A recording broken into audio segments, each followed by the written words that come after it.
Hello and welcome to Mind Shifters Radio. I'm Tim Hayes. I'm your host for the first hour, and today is Friday, July 30th, 2021.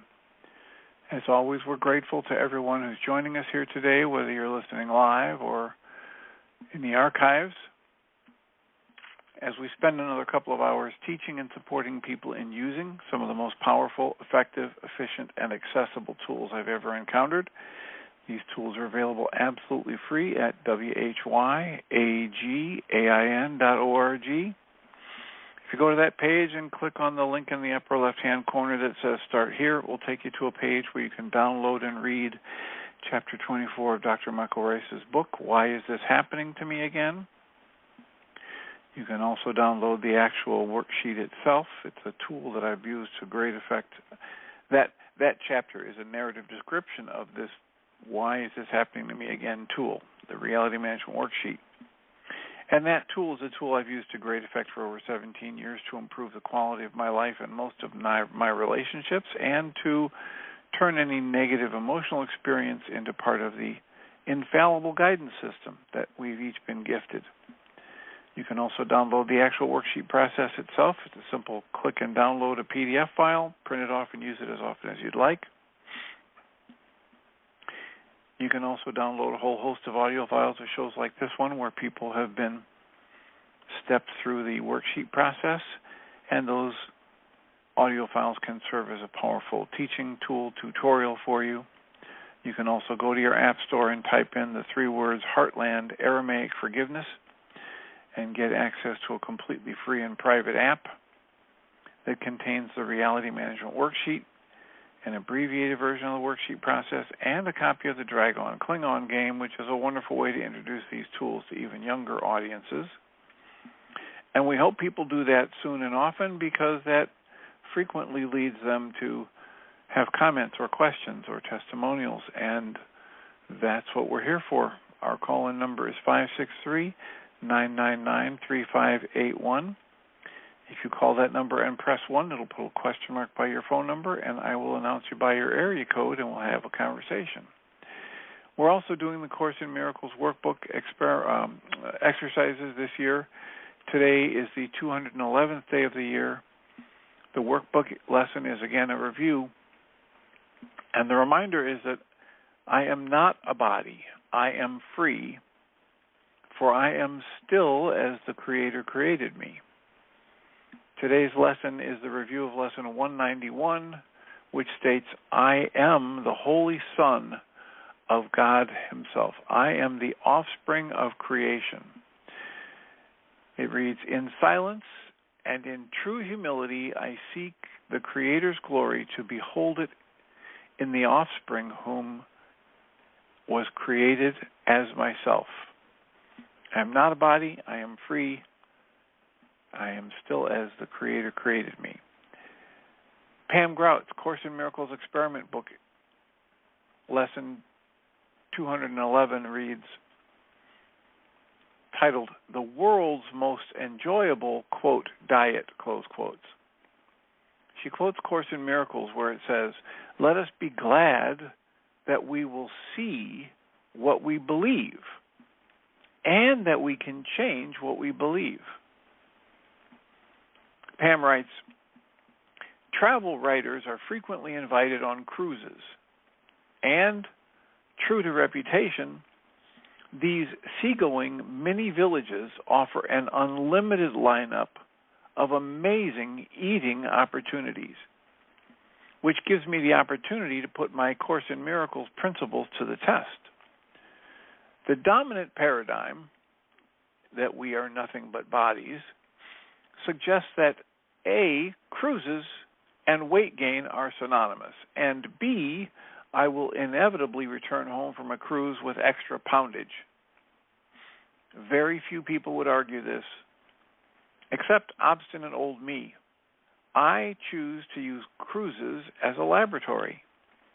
Instead of succumbing to the extremely popular pairing of cruises and weight gain, I choose to be a guinea pig for the greater good of humanity. I employ my superpower to lose weight. My superpower, which also happens to be your superpower, is love. Every moment we get the opportunity to love what's in front of us. Every person, every event, every seeming mishap.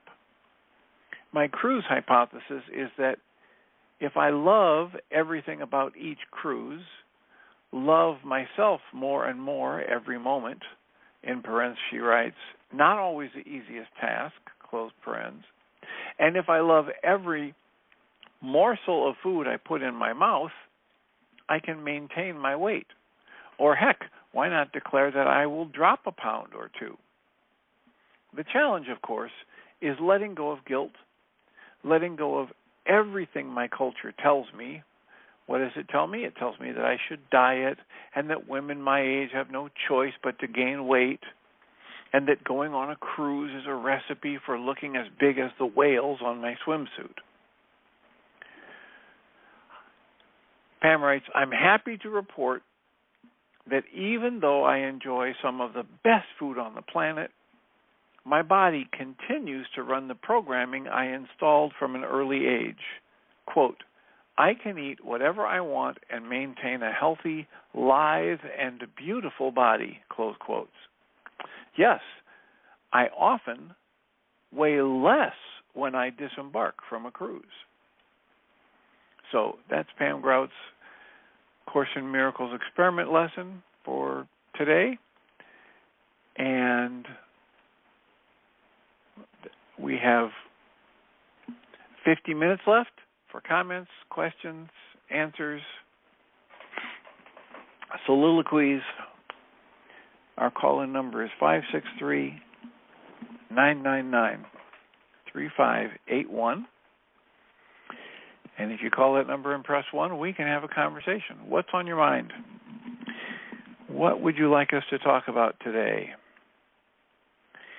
What's been bubbling up in your world that could use some input from a slightly different perspective? I was privileged a couple weeks ago to interview Lauren Spiro, and Lauren is one of the creators of Emotional CPR, emotional-CPR.org. And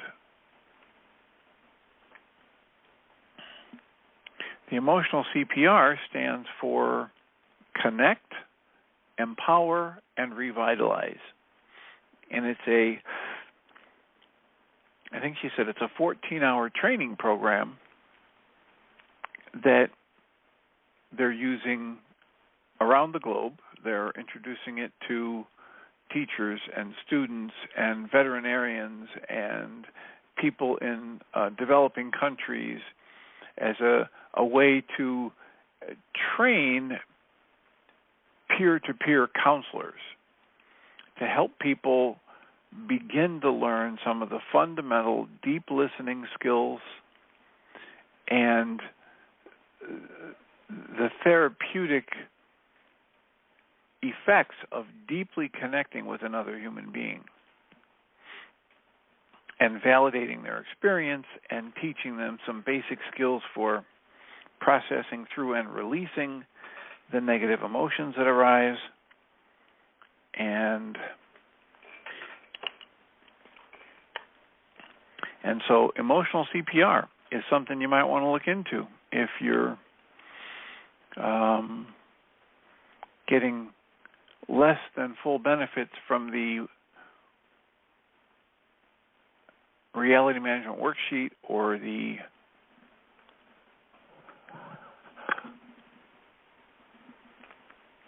excuse me for the pause, the Mind Shifter targeted journaling tool, the tool I was referring to yesterday, the 3 early memories of conflict, the Mind Goal Management Sheet, the Codependent to Interdependence Worksheet that has me recognize that any time I give somebody advice, that's the perfect way to improve my life and my relationships. And And as we've highlighted in the recent past, a whole host of other tools that are made available on the website at whyagain.org. And we just continue to look for other people doing similar work who have a slightly different take on how to help people identify what they're doing with their minds, identify how the energies that each of us have downloaded over the years when we've had a traumatic interaction or an interaction that we interpreted as being traumatic. And whenever those energies get resonated again later on in our lives, they literally disrupt our functioning. They literally make it difficult for us to function with full access to our more mature coping mechanisms. And the more we work with these tools, the more we learn how our minds are connected in this energy system to what we call our physical bodies, the more freedom and liberty we have to move through these life events that might trigger a negative response and be informed by the life event and be informed by the negativity about what's going on inside us, rather than continually staying focused on the outside world or what someone else is doing or not doing that we think they should. I had somebody in my office earlier today, and we were working very heavily on the idea that these emotional energies, these stuck points in a relationship and various negative life situations that get lodged in my body's energy system will eventually begin to manifest as a negative physical symptom. And that is, it can be tightness in a jaw, it can be pain in a shoulder, it can be a back that, quote, goes out, close quotes, it can be a rash, it can be a migraine headache, it can be stomach cramps, it can be anxiety attacks or a panic attack.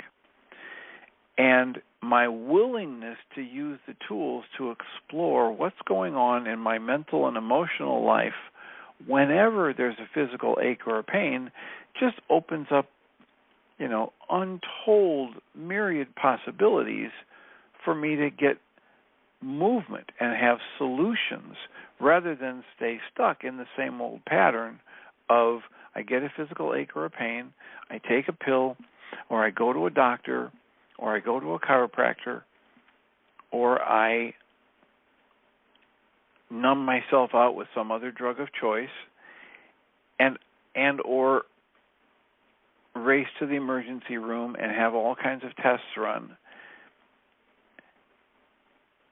And while it's okay, especially if you're feeling a kind of an emergent crisis, it's perfectly okay to go to the medical doctor and have all kinds of tests run. And then, if and when they discover that those tests all look fine and there's nothing that their tests can discern that would reveal a physical cause, then please avail yourself of these other tools. Explore how your mental and emotional life is directly connected to your physical aches and pains.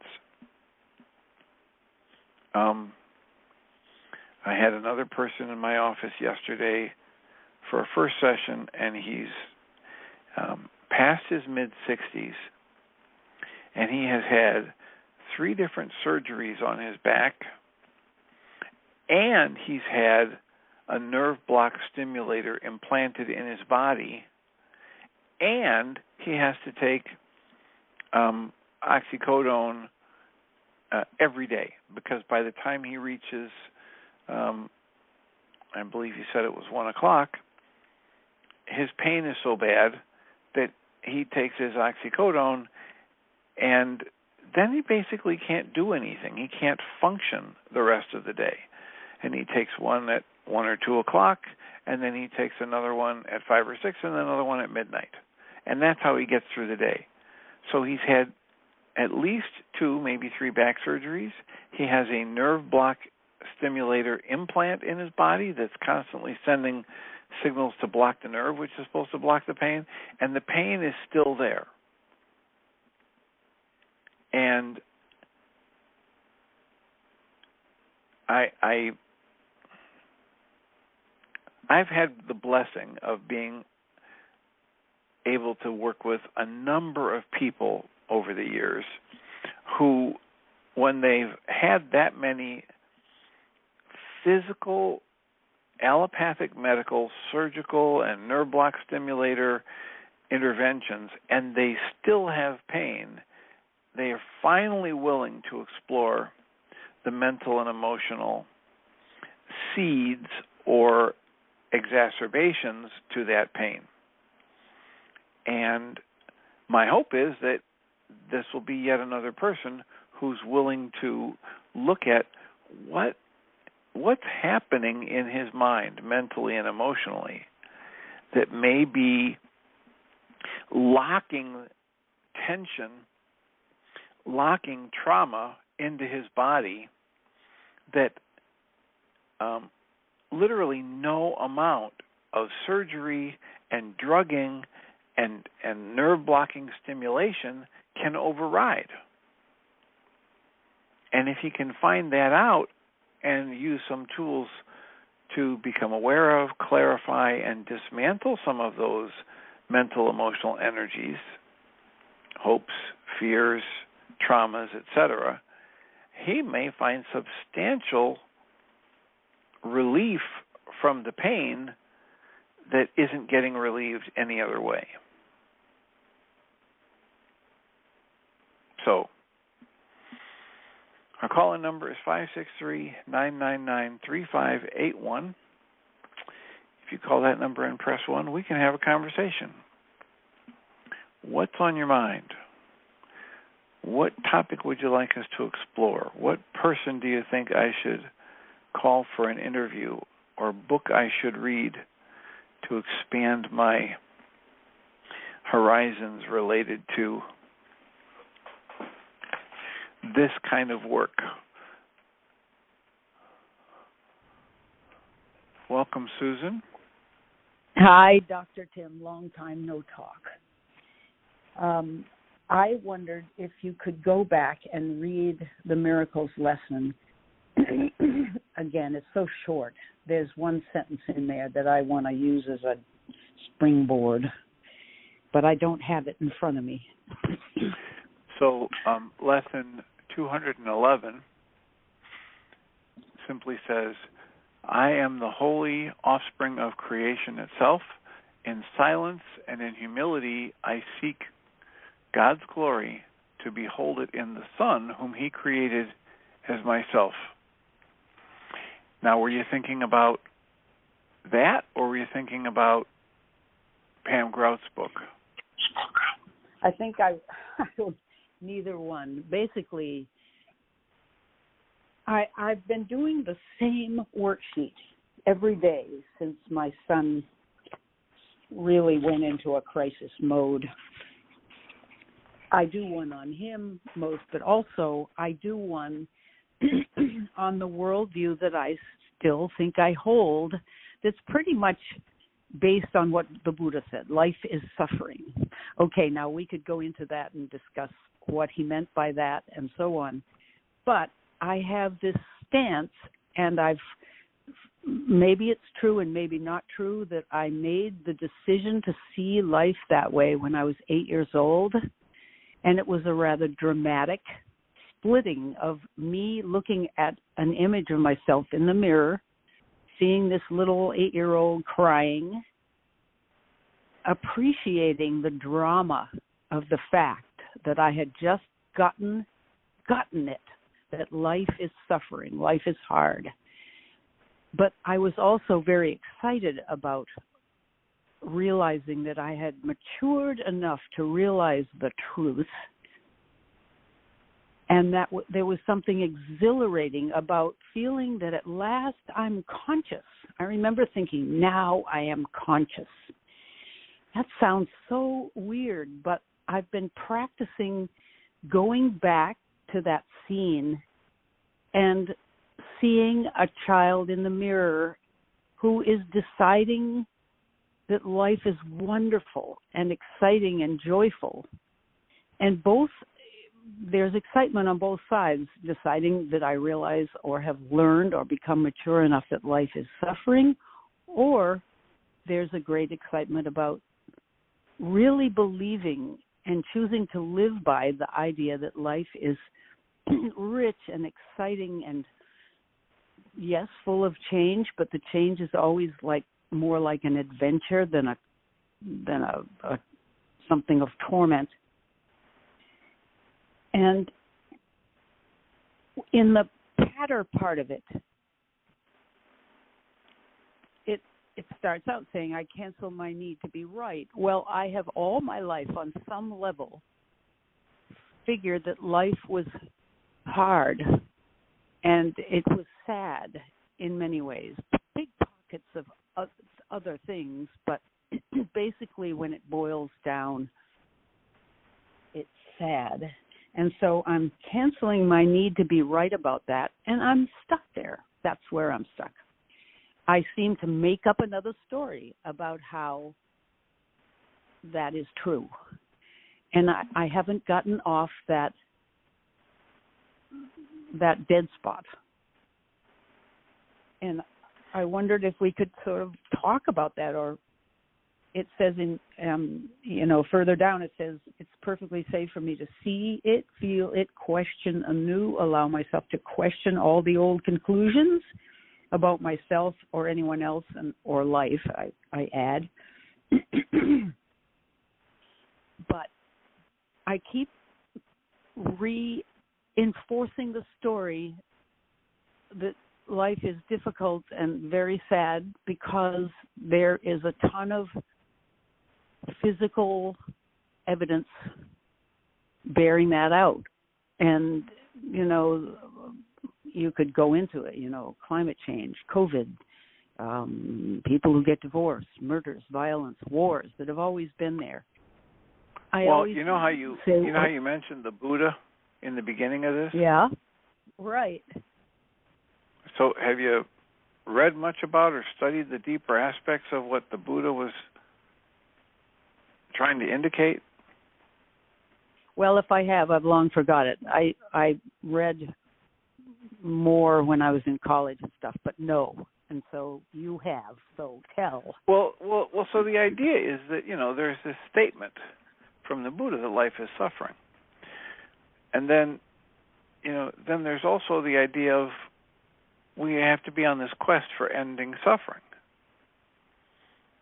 Well, if you take it very simply on face value, does that you could jump to the conclusion that if life is suffering and our goal has to be to end the suffering, then our goal is to end life. But that's not what it's about, clearly. I mean, the Buddha wasn't saying go out there and end your life. But understand the process that creates suffering in us. And I know that we just dropped Susan Bingham, or she just dropped, but I'll keep talking. So it's the idea of ending the process that our minds are using. It's about ending the process that our minds are using to create the suffering. It's not about, that everything about existence is suffering. The truth about existence is that it's this energy of creation, and it's in this flowing process, and its process is to keep creating and to change and grow and expand.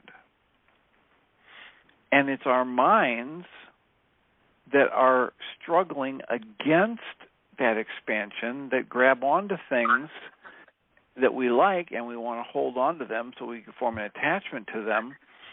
And everything that's born in time ends in time, And so that is going to end. And then if we're attached to it, then we're going to create suffering.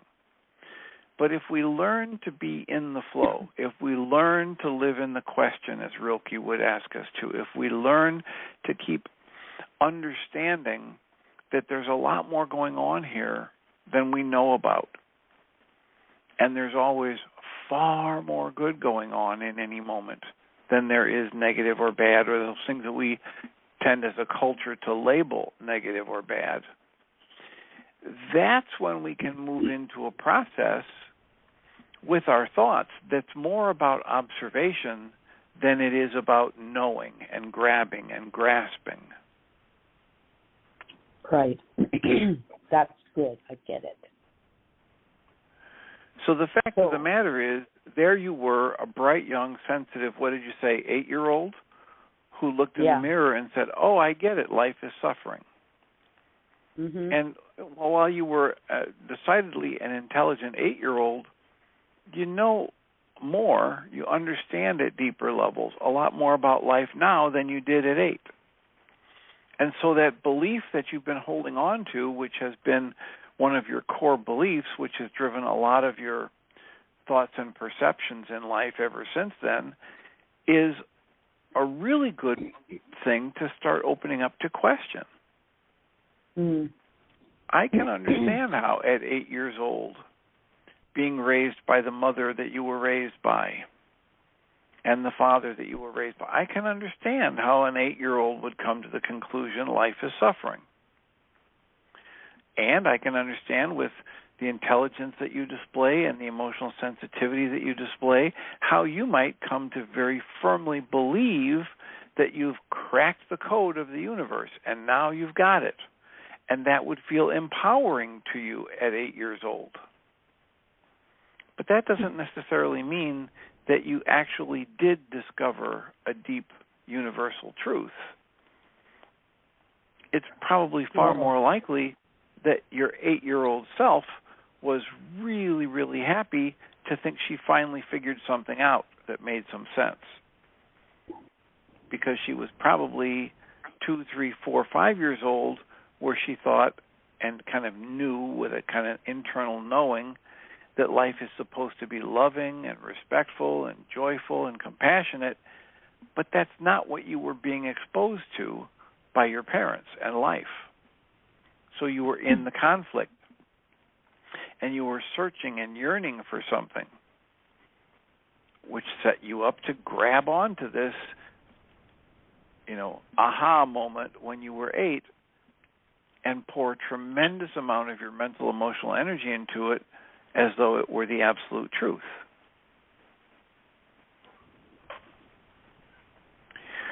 But I would encourage you to use, maybe you use more worksheets. Maybe you use the Diederik Wolzak work where you go back to that 8-year-old and you understand that here she is, she's feeling this emotion of overwhelm and pain, emotional pain, and she comes to this aha realization that life is suffering. And I'm supposed to suffer. And then Diederik Wolzak would say, okay, now you work with the 8-year-old and you ask her to make the statement, I forgive myself for believing this negative belief, and I forgive myself for forgetting the truth that my value is internal and unchanging, and that there is always this more loving, more expansive, more compassionate side of life. And I repeat that a few times. My adult self coaching the 8-year-old self, my adult self saying I forgive myself for believing this negative thing about myself and the world. I forgive myself for forgetting the truth about the infinite love that the world is made of. And coach your 8-year-old self to do the same. And do that a few times, and then come back to the original interaction and see if it feels different.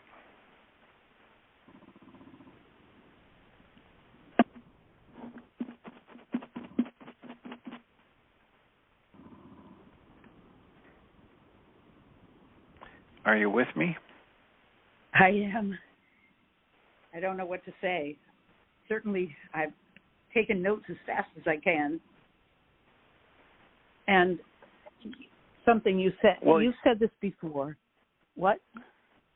You could try it right now. You could just visualize yourself being the 8-year-old who thinks she's come to this deep truth, and just try saying, as your 8-year-old self, I forgive myself for believing this negative thing about myself and life. And take a breath. And then visualize yourself being the 8-year-old who says, I forgive myself for forgetting that my true value is internal and unchanging. And see how it feels.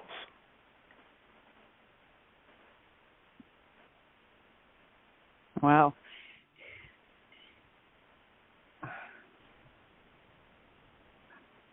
This feels like major excavation work. I'm going to need one of those John Deere machines. Well, probably not. Just a little what Way of Mastery would call a smidgen of willingness to just okay. gently repeat the use of a tool like this, or do this tool a few times and then turn to the Reality Management Worksheet and see what it offers. And wow, one of the reasons my friend Julie and I no longer are communicating, and we stopped communicating right about when COVID became a thing.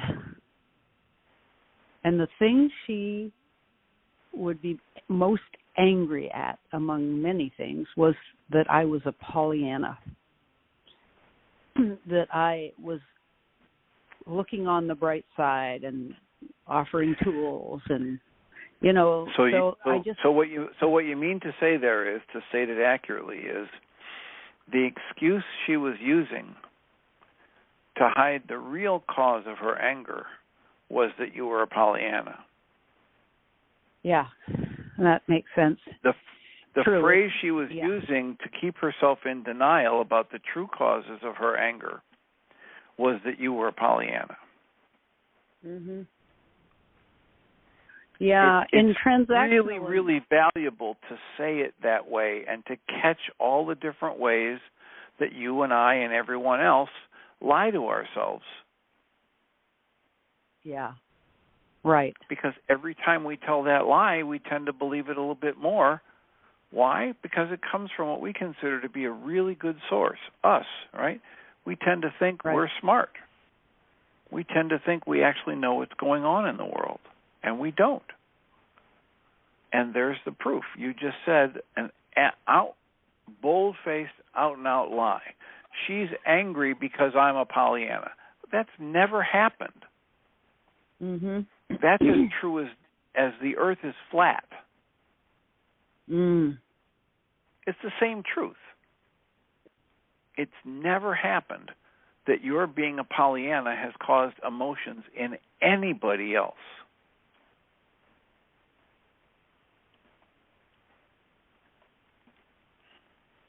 So, back to what you were saying, she uses the excuse of you being a Pollyanna to hide from herself the true cause of her anger.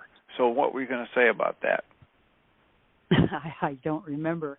As soon as you started talking, it went right out of my head. It may come back. No big deal.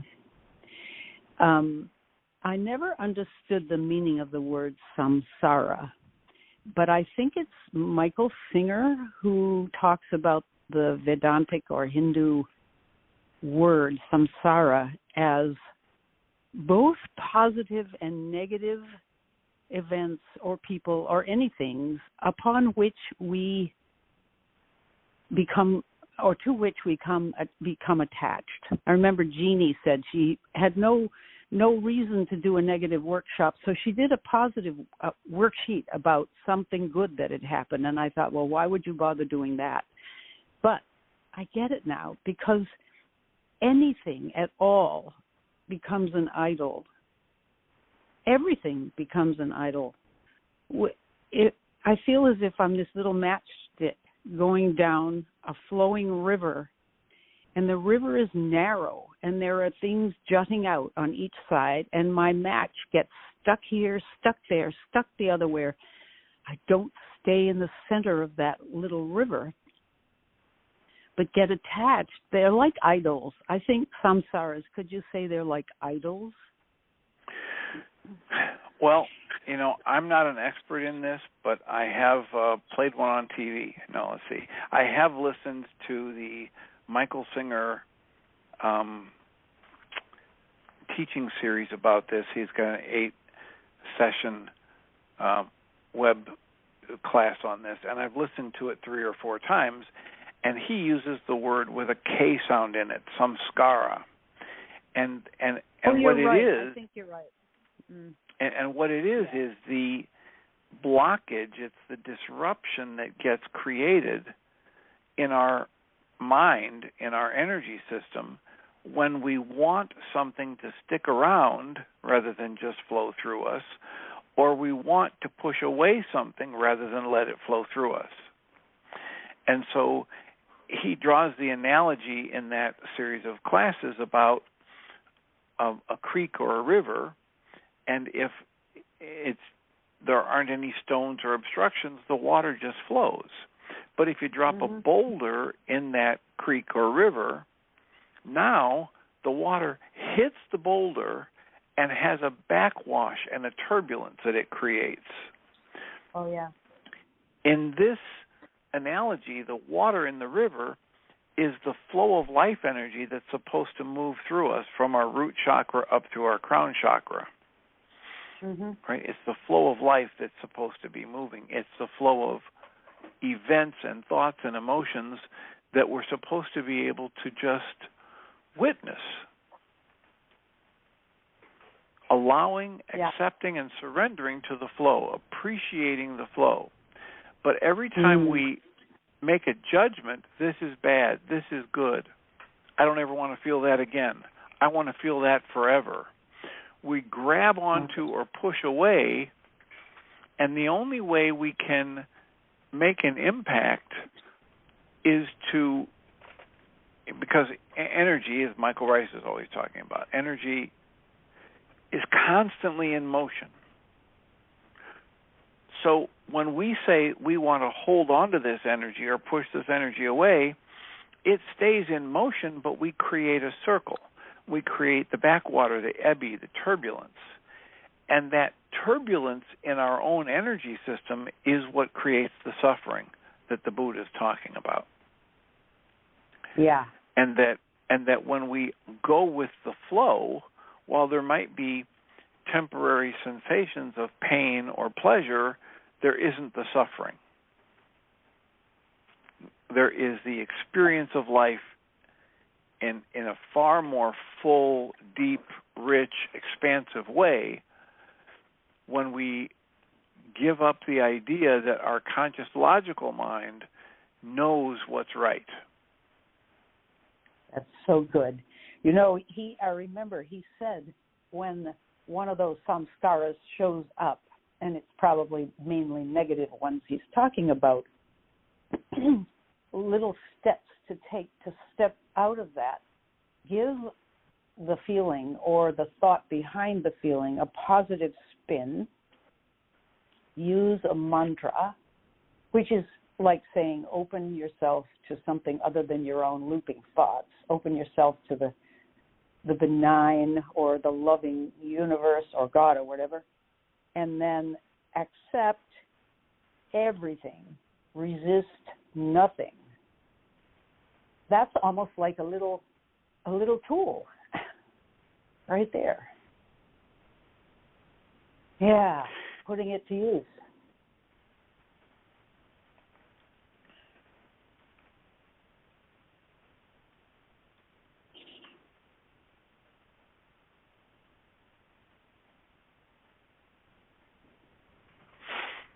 So, in Michael Singer's work with this, I create the same kind of disruption, turbulence, when I grab onto something good as I do when I push away something that I've labeled as bad. Right. That's true. But that's what the Course in Miracles says when they say you go from the unhappy dream to the happy dream. That's the happy dream, and that's a good thing, but it's not it. It's a step toward. But the last step isn't even taken by us, taken by God or the Holy Spirit. So we get to the edge and be open, I guess.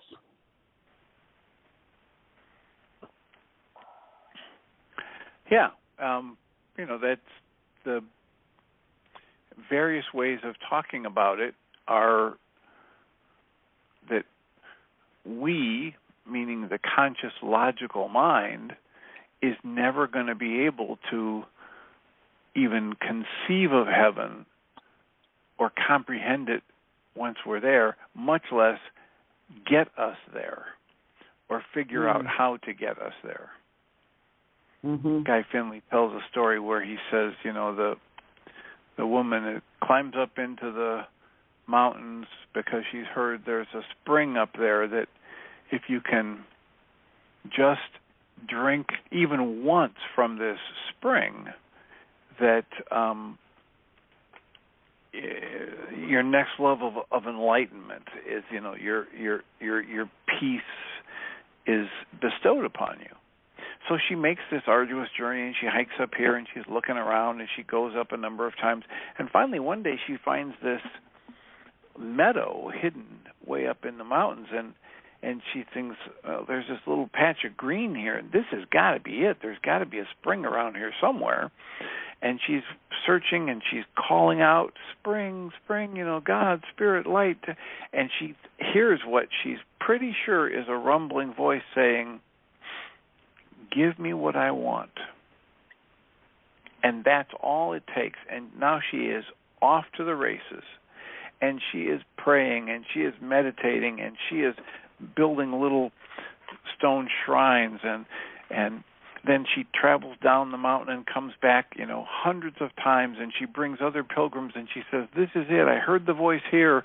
Let's build a shrine. And they build a temple. And of course, she never hears the voice again. And then eventually, after, untold months and years of this, she flies into a rage one day when she's up there by herself, and she destroys the whole temple, throws the whole shrine aside, and collapses in a heap of exhaustion. And as she collapses, she says through her tears, I don't know what you want. And when she wakes up, the spring is running right by her head. Mm. We will never figure this out. Mm. Our conscious logical mind is not going to take us to the next level. It can't. Our conscious logical mind and the misapplication of its energies is what creates all of our mental and emotional suffering. It is what Krishnamurti and David Bohm were referring to, and David Bohm coined the term sustained incoherence. Right. It is what, all of these people are trying to get us to understand when they say, Byron Katie says, the I don't know mind.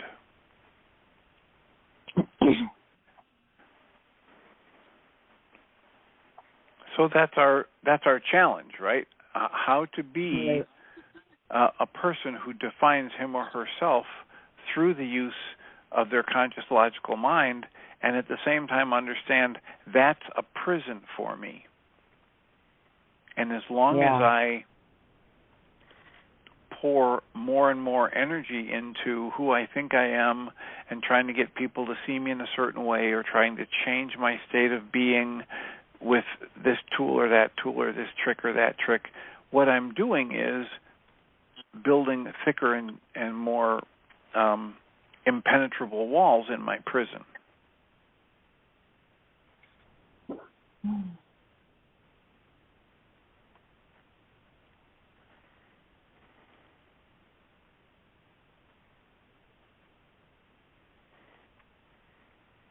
So the answer is, I need to be willing to use a tool. So last weekend, I opened an email, and I got, I instantly threw an interpretation on the email that triggered rage that's been in me for a long time, and I needed to be willing to do some worksheets on that rage because, the smart money is on the fact that there was nothing in the electronic signal that showed up on my phone that was causing rage within me. Mm. And I don't need to figure it out. I don't need any deep insight. I just need to be willing to continue to take 100% responsibility for the emotions I'm creating, acknowledge them rather than deny them, like Diedrich Wolzak would say. His step one is acknowledge it. Right? Mm-hmm. I mean, I could easily have said, okay, well, I had this, flash of rage, but I'm bigger than that, and I know how to answer this to make it all go away, and I could have constructed my, simple business-sounding, take responsibility email and let it go and never done any worksheets on it. Yeah. But if I do that, then I deny the fact that I have this pile of rage in me that's there to get triggered the next time I interpret a sight, a sound, an event in a similar way.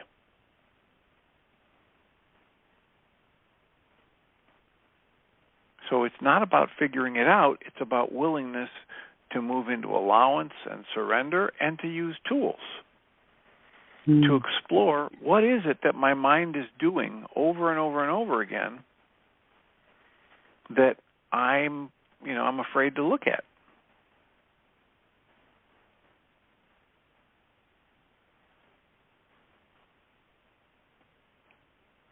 And that's a real good one that you talked about, right? This realization that when you were 8, you reached a conclusion that life is suffering. Well, be willing to open that conclusion up again and again and again to get re-examined and to do worksheets on any negative emotions that come up when you have that memory of that conclusion coming to your conscious logical mind, and watch what happens. In a way, there are some meditations which suggest that we go to a happy place or a good memory, a place where we felt loved and safe. But in a way, this is even more profound. We're invited to maybe use that as evidence against our conclusion that life is suffering, but not to stay there either. Not really to go anywhere, back or future. In fact, if we go back or into the future, we are dealing with idols and curses and blessings. But staying in the absolute present seems just such a challenge. Yeah, I don't it's a huge have a clue how to do it. Well, because our minds have been conditioned out of it. That's how we were born. We're born just living in the moment. We were born without language. We were born without, and so we were trained into it for decades. And so now the challenge is undoing all of that conditioning, or at least developing the ability to observe that conditioning. Yeah. And seeing it for what it is, rather than assuming that it is all there is and it's the real world.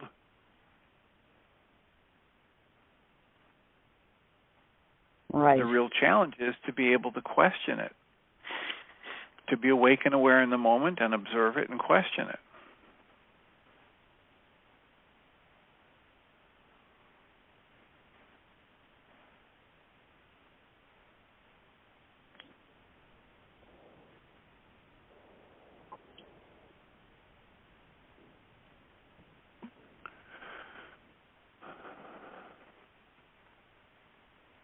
And there isn't a whole lot to do once you see the truth of it. This is what the Krishnamurti teachings would say. People would say, well, then what? And then what? Nothing. Once you see, it's like what Guy Finley says. He says, your mind only goes quiet once your mind becomes aware that it is the source of your pain and suffering, not the solution to it. And that's the only thing. It's that process of observation. That's the only thing that ever quiets the mind. When the mind itself becomes aware that it is the source of your suffering, not the solution to it, then the mind goes quiet. But before that, the mind is going to be busy trying to end its suffering because it's been so heavily conditioned to believe that it isn't the cause of its suffering and that it needs to find the solution. It needs to be the solution.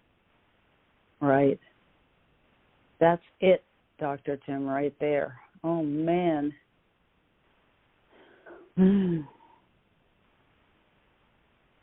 I bet the mind doesn't go quiet. I don't trust my mind to go quiet, even if I realize it is the source of my suffering. It's going to keep yammering. No, that won't happen.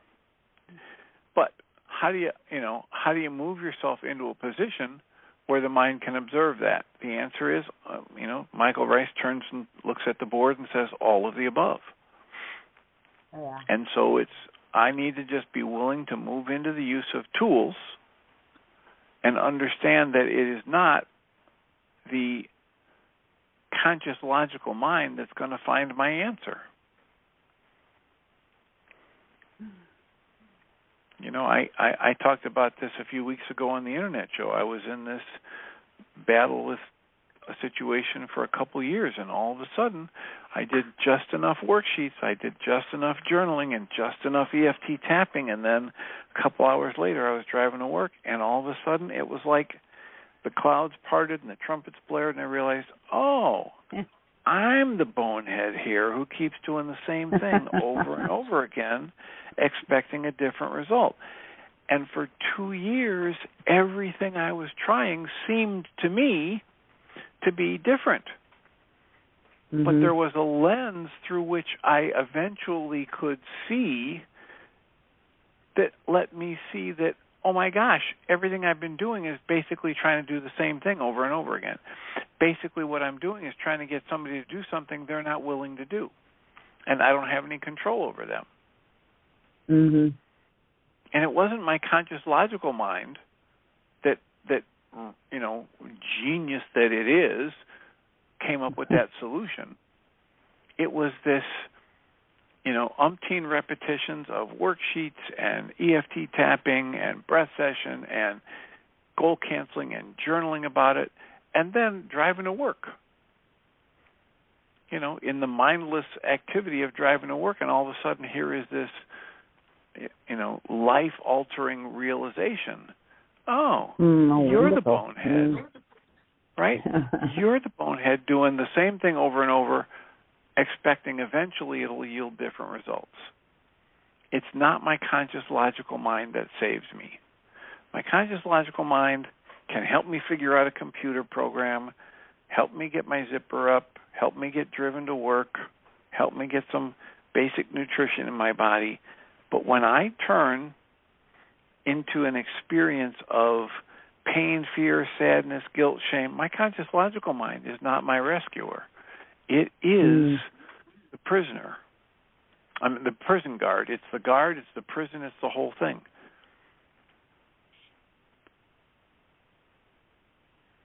So our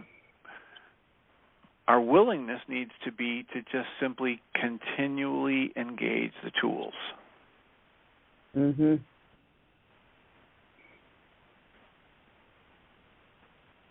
Yeah.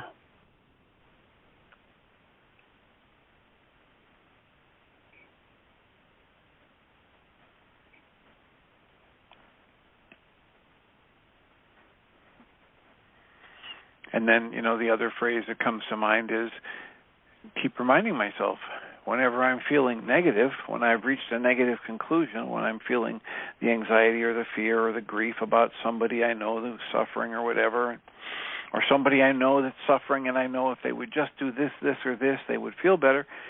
For me to keep reminding myself, you know what, Tim, there's a lot more going on here than you know about.